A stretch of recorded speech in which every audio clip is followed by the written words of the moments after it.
Good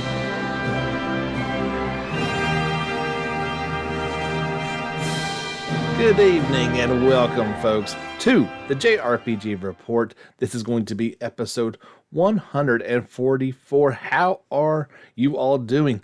Let me be a little bit early and wish you all a Merry Christmas. As of today's recording, we're about, oh gosh, fuzzy math, 9 days off of until Christmas, and things are getting quite festive around here. It's a little bit different this year, so all the more reason to have a wonderful holiday season, no matter where you are or how you celebrate. We've got a jam-packed, huge show. If you could tell from the release date, this is actually Wednesday night as opposed to our normal Thursday release window. I got some stuff going on tomorrow, so really don't have time to record. Had some time this evening, and I just could not wait to share all the things that have popped up in this past week. It has been really exciting, and I cannot wait to tell you about everything that's gone on. There's been three big things that I want to talk with you about, but I got to start with what popped off today. I thought we would hear a little bit more about this coming up on Falcom Day 2020 Winter, which is coming up on the 20th of December. And that wasn't going to happen. The latest issue of Weekly Famitsu magazine had a 5-page interview with Falcom president Toshihiro Kondo, and he shared some interesting tidbits. Mostly it is about the new Legend of Heroes game. So we're playing Trails of Cold Steel 4 here in the West. Japan has Hajibari no Kaseki, Trails of the Beginning. That is already out. We will hopefully get that, I would say, towards the end of 2021. Well, we're already talking about the game after that, and that is the sad reality of these long Japanese games that we love so much, is sometimes it takes a while, and they're already talking about the next one. It is called The Legend of Heroes Kuro no Kaseki. That is Trails of Black, the latest entry in the Kaseki or Trails of series, and they are hoping to launch it in 2021 in Japan, so it certainly sounds like a strong possibility they will have the next game before we have the previous one. Yet again, platforms were not announced with that release date. You have to imagine this is going to be I would say this is going to be developed for PlayStation 4. I got to be honest. And with PS5 support, I may be wrong, but it seems like with it coming out so soon in Japan that they've been working on this for a while, and it is a PlayStation 4 game at its heart. We do know that it's a new engine, but that doesn't mean they can't just port that engine over to PS5 and make a nice looking product where you know Hajimari will have PS5 support as well. So let's get into the tidbits. As speculated, this game is going to be set in the Republic of Calvard, which is on the eastern side of the continent. It will be in the Septarian year of 1208. I didn't have time to do my homework to figure out what that is in terms of the overall timeline. I think that just means it's in order after Hajimari, after the events of Cold Steel and all that goes on in that. Good grief. Okay, so the title is derived from the Japanese word meaning daybreak. This is reflected in the colors associated with the protagonist. The story is focused on characters who can be described as somewhat in the gray zone of society, i.e. a detective, negotiator, bounty hunter, all those all those fun professions that people get to go in the shadier side of town. He mentioned that it would have been nice if Hajimari no Kaseki was indeed entitled Shiro no Kaseki, Tales of White, which would complement this Trails of Black, rather. I gotta get my tails and trails all straight. The game engine is all brand new. Can't wait to see how that looks. The character modeling has evolved, he says. There is a significantly different feel when the character is in motion. I'm looking forward to that. The movement of the characters is clunky at a lot of times. Honestly, they look better when they run than when they walk. It can be a little weird, just overall, not very natural looking. Calvard is a cultural sphere in the vein of Eastern Europe, with an influx of people from the Middle East. It feels like a mixture of Europe and Asia, and it is somewhat small compared to the vastness of Erebonia. The scale of the map is equivalent to that of a Cold Steel title, but while still in development, Kondo believes it will be very close in terms of that size. Now, we don't know what this means, but he says an additional episode in Hajibari no Koseki entitled Hajibari no Saki-e acts as a prologue to Kuro no Koseki. So there's an episode in the new game which is going to act as a prologue to this next game. I know this is a lot to kind of take in. I'm still kind of getting through it all as well. 90% in Trails of Black of the characters are new. He said if you did not know any better, you might look at the game screen and not realize it's a Trails game. The remaining 10% of the cast will be characters that are highly anticipated by fans. So, Trails of the Sky fans, you know where they're going with this one. We've been saying they're going to Calvard for a while. And so that means we are getting 10%, right? So we're getting Zen, we're getting Kilika, and I'm guessing we're getting Walter.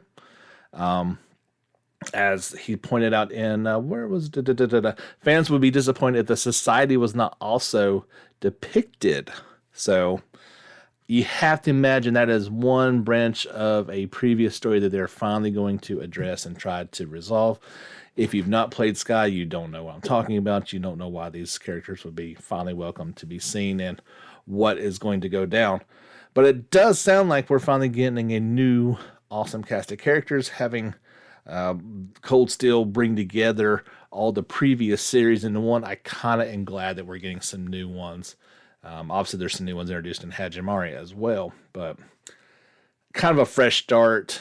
And while wrapping up a few loose ends in Calvary that we've been waiting a long time to see. The three characters that have been revealed so far, and I still can't find a super great image for this. I do apologize, but it's kind of frustrating to me as well. A Kirito-looking character, a dual-wielding redhead character with a Middle Eastern appearance, and a character that looks like Elisa, minus the attitude, and these are just their words, with the chest of Ryza. Kondo would not say which one is the protagonist, although it is obvious if you recall the earlier note about the protagonist's associated colors, which are, what does it say? Where did it go? Did I not read that part? Yes. Daybreak.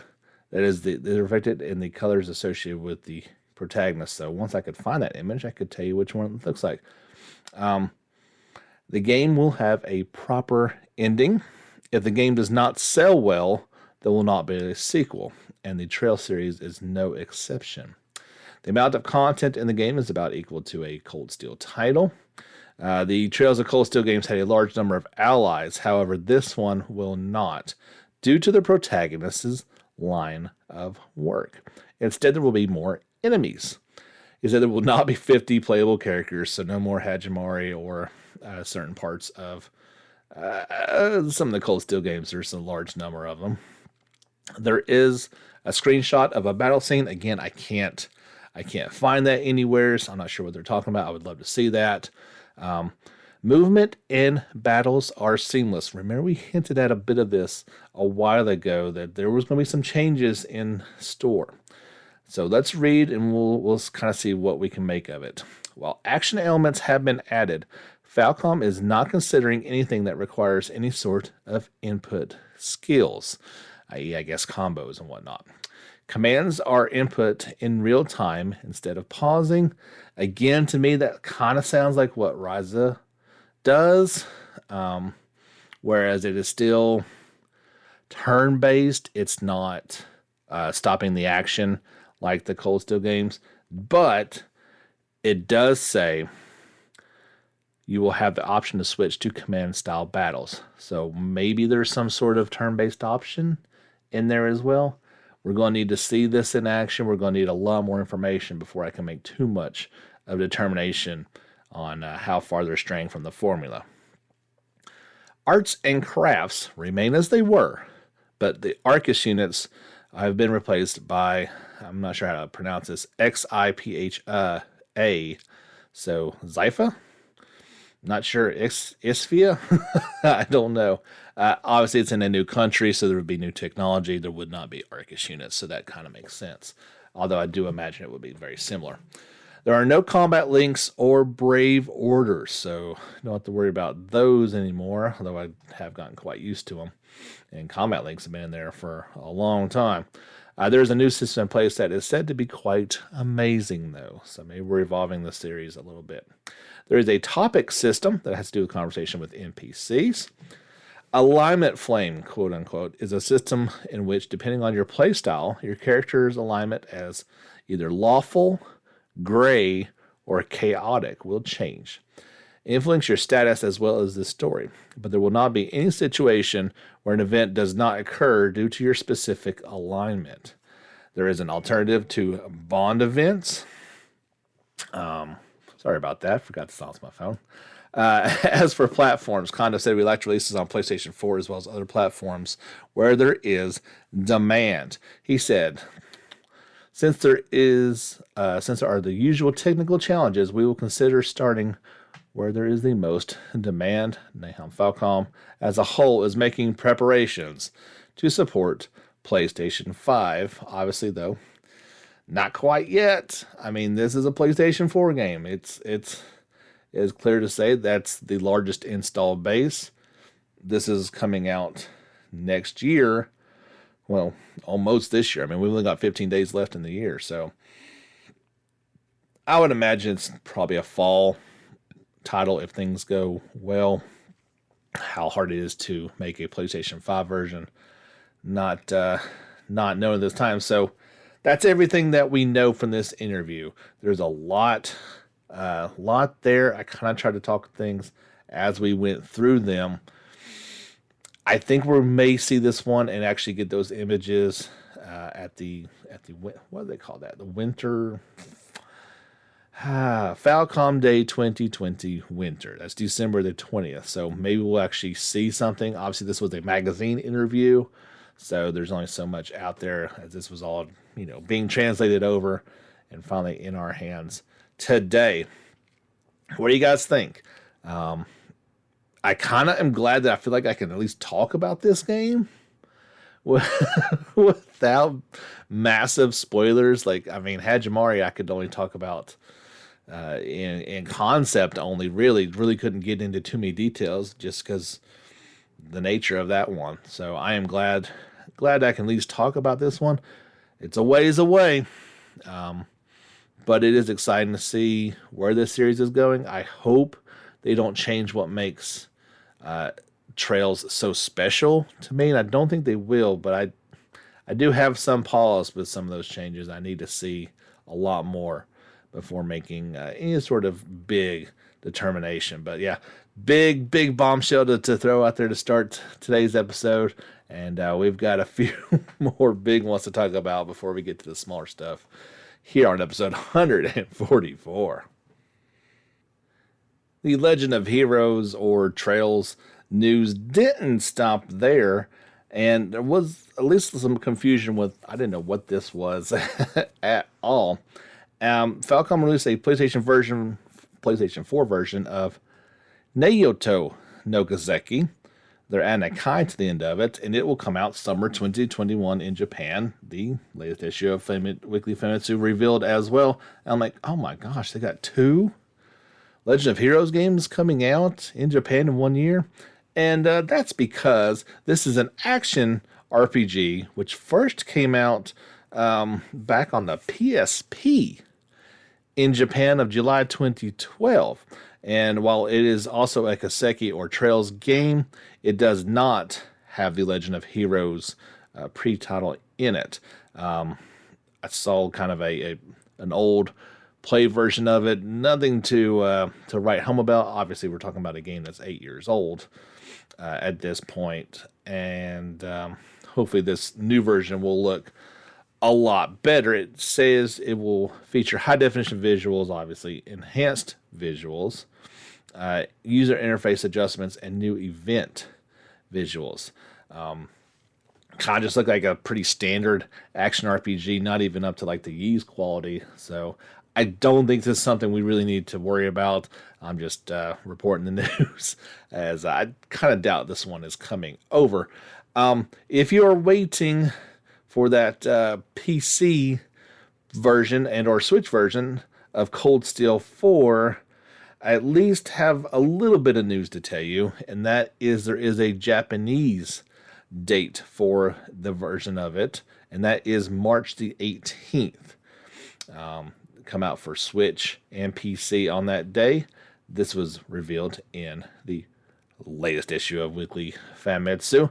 It includes a large number of previously released downloadable content you can pick up for free. No word on the Western release of those versions, although I'd have to imagine it's going to be pretty close.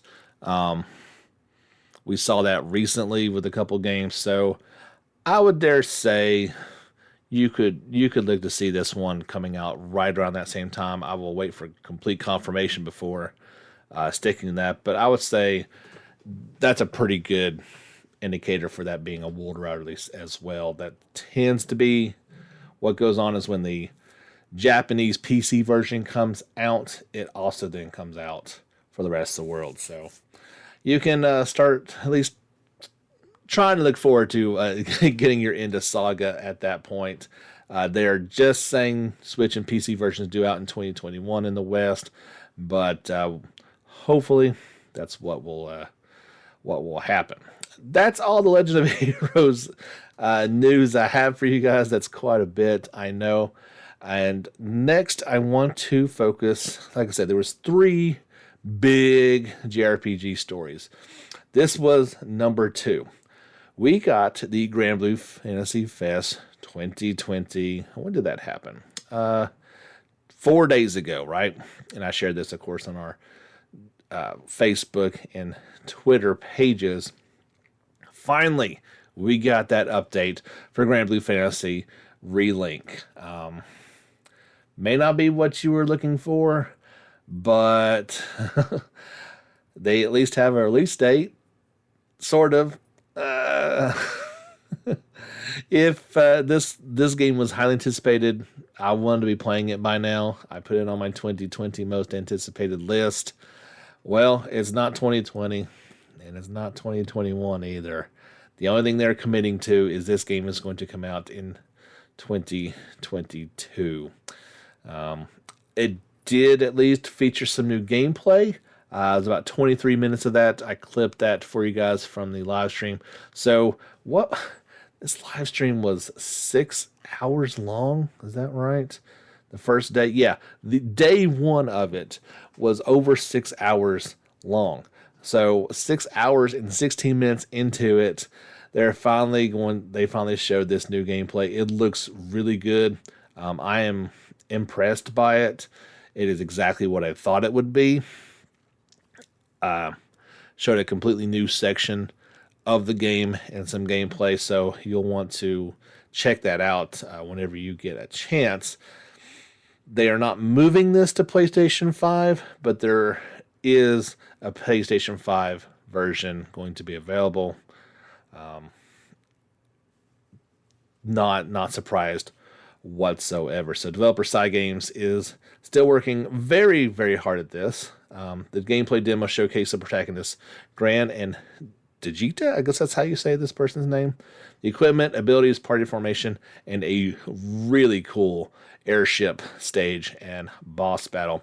That's one of the things I'm most looking forward to. The airships really look to play a key role in this game, and it definitely has an early Final Fantasy feel to it in that way. Obviously not the combat, but it kind of reminds me of that medieval fantasy, otherworldly but not high-tech feel to it. And I love that stuff. It really makes me feel like a kid all over again. They are saying this game is currently in the alpha version of it, which means various features and resources are either unfinished or using temporary assets, but the game in its entirety is generally in a playable state.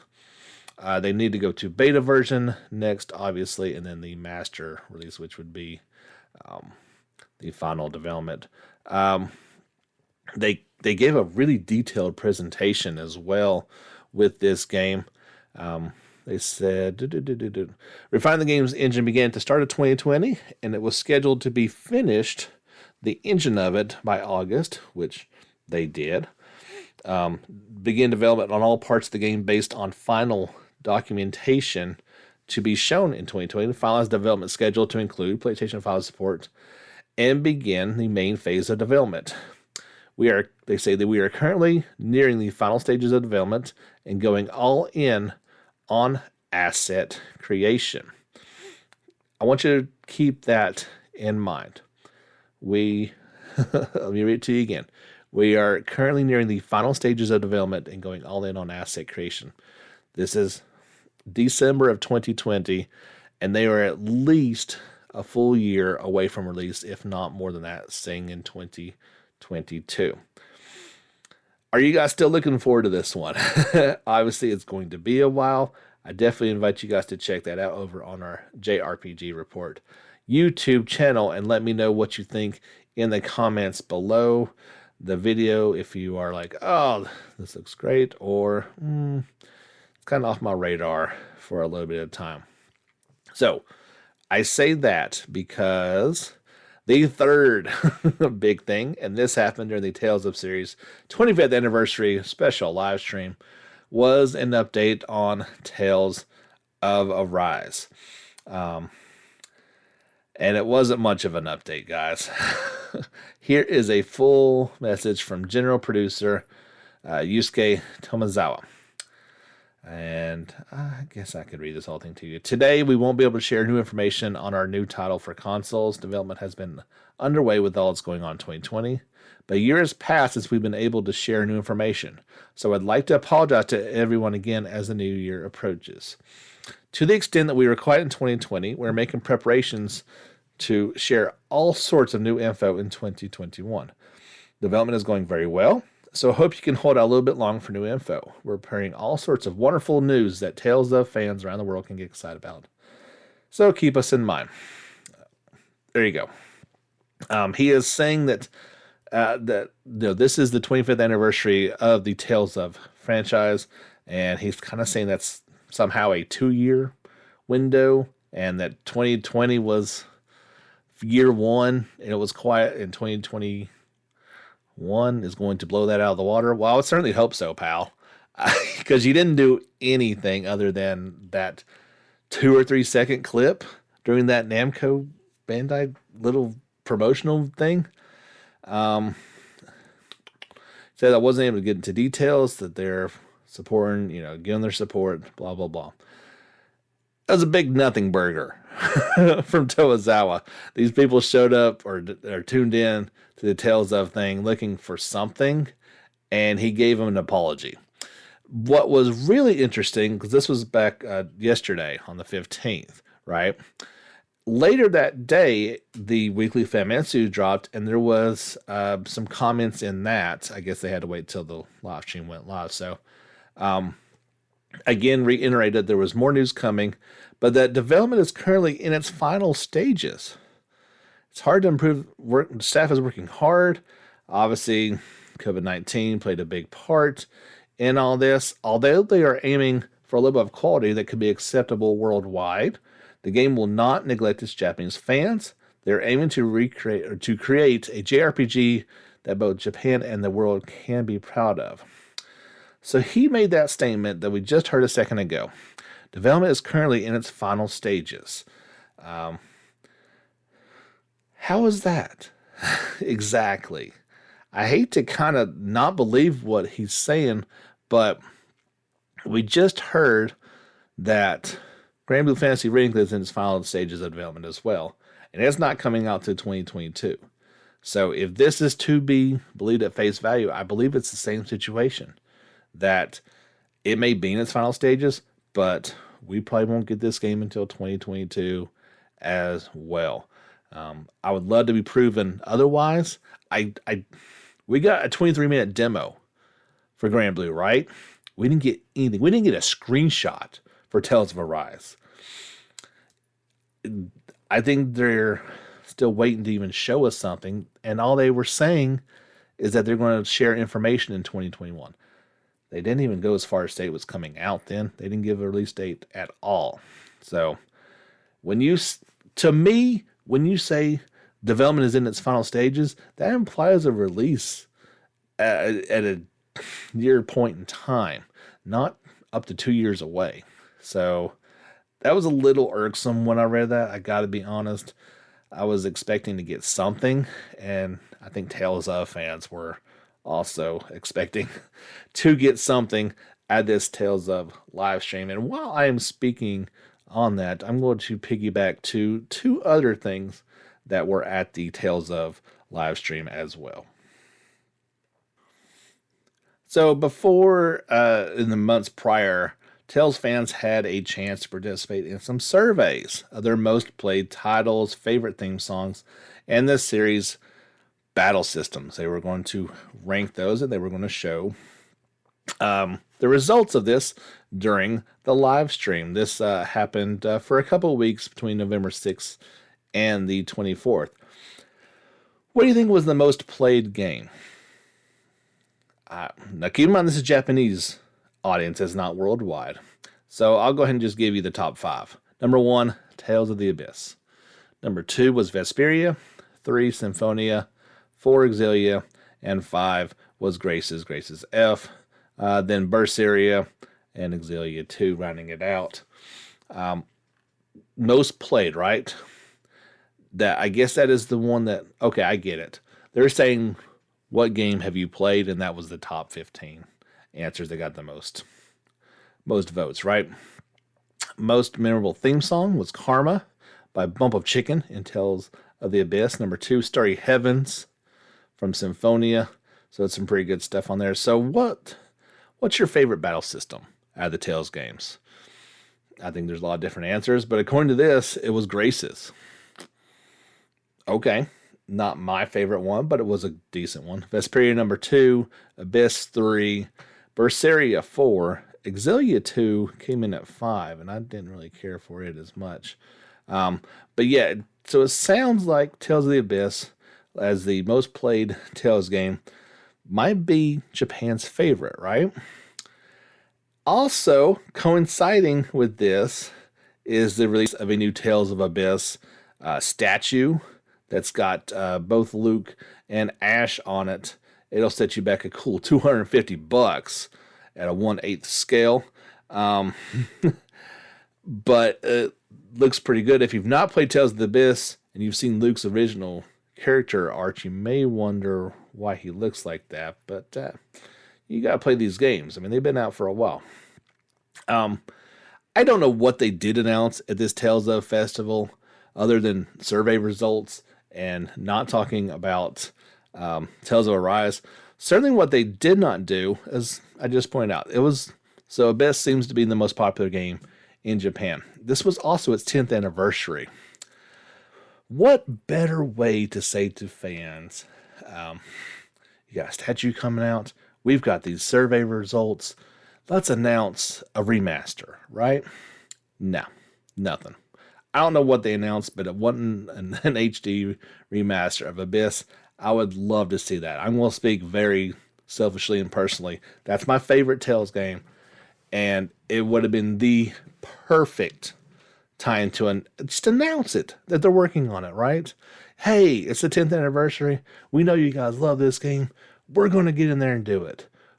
I know you're waiting for Abyss. Or not Abyss, but for Arise. We can pump this thing out in this next year and give you guys something to play for. No, nothing. If it was, I've not seen anything on it, and I think that would have made the news pretty big. We heard everything else from the Tales of Festival. That wasn't it. So kind of a little disappointed right there. I got to be honest.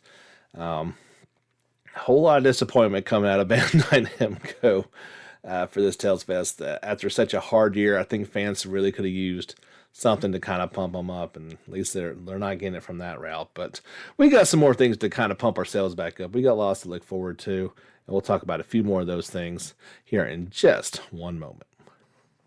The biggest event in the gaming world last week was the Game Awards show, and there was a decent amount of stuff that came out of it, JRPG related. Obviously, you guys have probably learned about the Game of the Year stuff that they did and all that jazz, but that's not really what you guys are here for. That's old news. They did have a new trailer for Monster Hunter Rise during the show. They announced there will be a special demo coming out for it on the eShop in January of 2021 to go along with this new trailer, which shows off a bunch of stuff. By the way, we've talked a lot about Weekly Famitsu.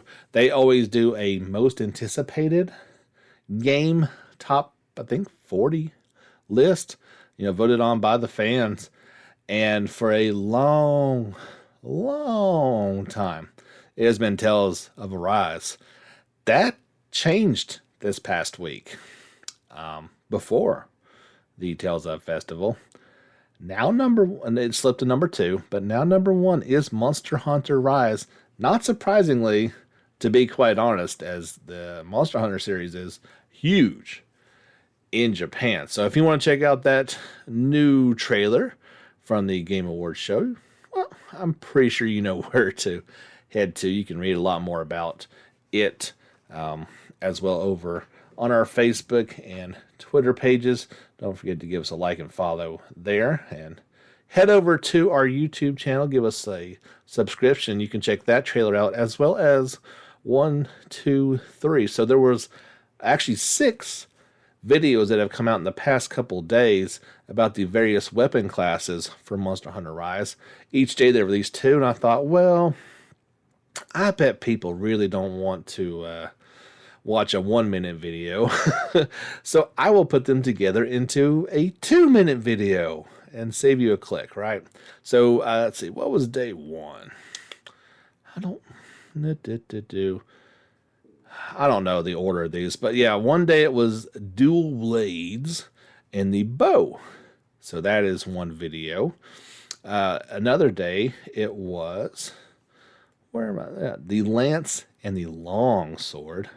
Pretty cool stuff. And then today, if you want to go with the either light or heavy bowgun variants, you can check those out and how it would try out. You can watch these videos and try to decide what weapon class best suits you. You got a little ways to go until this one comes out. Worldwide release on the Switch on March the 26th. And again, limited time demo is due sometime out in January. We have a Western, that was a release date for this. Maybe I was wrong. The 2 new Virtual Stars will launch for PC in addition to PlayStation 4, whenever that happens in the West, in 2021, publisher Idea Factory International announced. Both versions will feature Japanese voiceovers only with English subtitles. And I believe, correct me if I'm wrong on this, Dalton, there was a beta announced for it, and I believe you were able to sign up for that. So if you are also interested, there is a link in one of the stories I shared on our Facebook or Twitter page, and you can check that out if you are looking to get in on the beta for Neptunia Virtual Stars.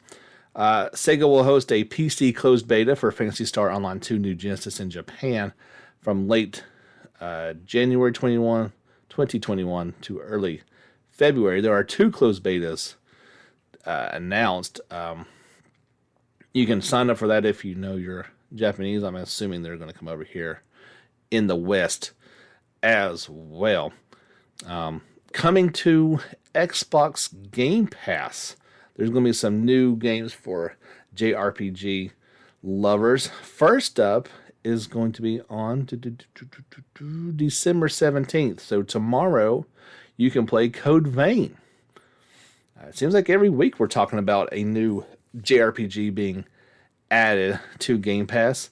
And then starting next year, you got Yakuza Remastered Collection on January the 28th, and Yakuza 6, The Song of Life, on March 25th.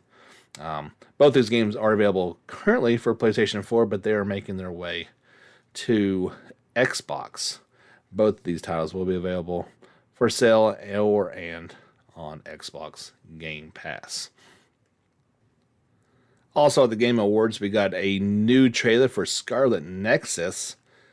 You can check out the Game Awards trailer on our YouTube channel, as well as all the information about it. But they did announce that a release window for this one, at least, is going to be summer of 2021. It will launch for PlayStation 5, Xbox Series X, PlayStation 4, Xbox One, and PC, all at the same time, sometime in summer 2021. As soon as I hear a firm release date, I'll pass it along to you, but they were happy to announce that at the Game Awards. Just yesterday, we got some more information about the game, including the game's world, dual protagonists, the characters Arishi, Shiden, Koka, Kaguro, Naomi, and the colon Travers. There's a quite lengthy article, but it's not a ton of info, to be quite honest with you. But there are a lot of images that go along with it, so it would be best if you kind of check it out on your own and read it along with the images, so it makes a little bit more sense. Like, some things translate well to podcasts and talking about images, not as much. That's why I always invite you guys over to our YouTube and social media channels, so you can check them out on your own at your leisure and let you know kind of what you think about it. One thing we were definitely looking forward to at the Game Awards was a new trailer for Nier Replicant, and indeed, they did show it off. I can't really describe that one to you. You should definitely check it out on our YouTube channel. The game looks incredible, and it is every bit what I was expecting, if that makes sense. They've definitely taken a page from Automata. Obviously, this game was set the stage for that, and you can see a lot of it. I don't know what I was expecting, and I'm very happy of what I saw. It is just as frantic at times, if not maybe more so at times, with the amount of... the game defies explanation. It's one of those ones you really got to experience to understand, as at times it looks like a action RPG bullet hell game. It's really hard else to describe it any other way, and you kind of just got to experience it. It's so crazy and so good. Definitely go out there and get Automata, and then you'll be able to check this one out and really appreciate it. It's one of those ones I'm definitely looking forward to when it comes out on April 23rd worldwide. We'll get it here. Japan gets it a day earlier. The other thing, I think, this is the last one to come out of the Game Awards, and we got a new gameplay trailer for Ruined King, a League of Legends story. Yes, I know, not a JRPG, but we've talked about it a few times before. It does have my beloved turn-based battle system in there. Also, it's Airship Syndicate, who made Battle Chasers Night War, which I really love, and they copied the game. They copied almost everything when they made this game and just put different assets in there. And maybe that's not a bad thing necessarily. When you look at the battle screen, when you look at the exploration, it literally looks like they just took League of Legends people and threw it into Battle Chasers. Maybe they zoomed the camera out a little bit. Okay, like I said, I like that game, so I'm kind of looking forward to this one. But I wasn't expecting exactly the same thing. Maybe that changes because while we did finally get an actual look at the gameplay for the game, the next day, I think, it was originally supposed to come out in early 2021. It has now been delayed to just a general 2021 release date. Again, not surprised by that. I think we might report on that last week, but yeah, so we finally got a look at it. Looked really good, and imitation is the most sincerest form of flattery, right? Well, that is flattery, all right. In a surprise announcement at the Game Awards, and this is not a JRPG, I know it's not, but Super Smash Bros. Ultimate will be getting a one-winged angel. Sephiroth is coming as a downloadable content character. He made a grand entrance there. I was stunned when I saw it. I don't play Smash, so I really don't really care too much, but he's certainly a welcome addition to that lineup, and looks to make the. I mean, how do you beat him, right? That would certainly be a very strong character to try to go against. Two Saga game announcements. The collection of Saga is out now. You can get a quick peek at all three of those games involved with a launch trailer that came out just the other day. You can look at that on the YouTube channel. Of course, that means it is the first Final Fantasy Legend, Legend 2, and 3, as they are called. Square Enix's collection of Saga Final Fantasy Legend is now available on the Nintendo Switch. So you can check that out. Some old school games. That's how it used to be back on the old Game Boy. Also, we got 10 to 11 minutes of gameplay for the recently announced Saga Frontier Remastered. This was during the Saga 30th Anniversary Finale live stream. You got a short look at 3 of the game's 8 protagonists. Fuse, Red, and Acilius. I believe that's how you say their name. The live stream was about 2 hours long, so I snipped those gameplay segments out and put them over on YouTube for you guys to check out.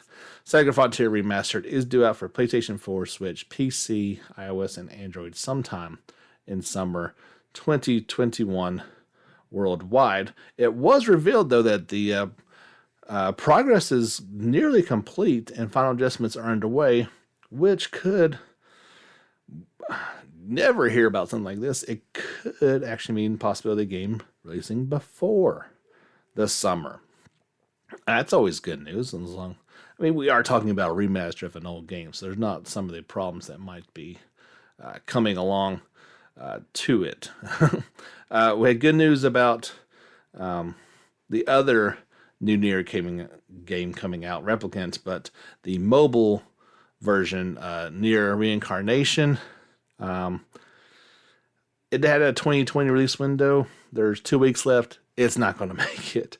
It has now been pushed back to Japan the first half of 2021. This is a mobile game for iOS and Android devices.